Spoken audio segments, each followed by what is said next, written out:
महिला भगिनींकडून औक्षण होत आहे आणि आपण बघतोय की मानेवाडा या ठिकाणी एक छोटस एक 40-50 घरांचं 40-50 सुद्धा नसतील एक 20-25 उंबऱ्याचं गाव आहे. 20-25 उंबऱ्याच्या गावात अशा पद्धतीने या ठिकाणी स्वागत होत आहे आणि आमचा विठ्ठल अशा प्रकारचे बॅनर या ठिकाणी झळकवलेले आहेत आणि अत्यंत आदरपूर्वक दादांचं स्वागत या मानेवाडा नगरीमध्ये होत आहे. 25 उंबरा या ठिकाणी असेल जवळपास आणि 25 उंबरा असलेल्या गावामध्ये इतकी जय्यत स्वागत, इतकं लोकांचे उदंड प्रेम संघर्ष योद्धा म्हणून दादा जरांगे पाटील यांना या ठिकाणी प्राप्त होत आहे.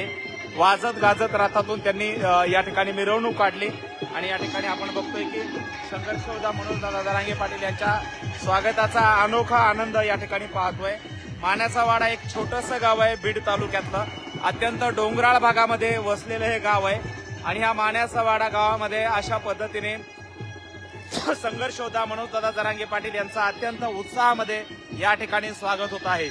बांधवांनो, हे लाईव्ह तुम्ही कुठून पाहताय आम्हाला कमेंट्समध्ये नक्की सांगा. हा व्हिडिओ जास्तीत जास्त शेअर करा आणि पुढे पाठवायला विसरू नका. गाव छोटं आहे पण गावाचं मन मोठं आहे आणि मनोज दादा जरांगे पाटील यांचं अत्यंत उत्साहात या ठिकाणी स्वागत या सगळ्या मानेवाडा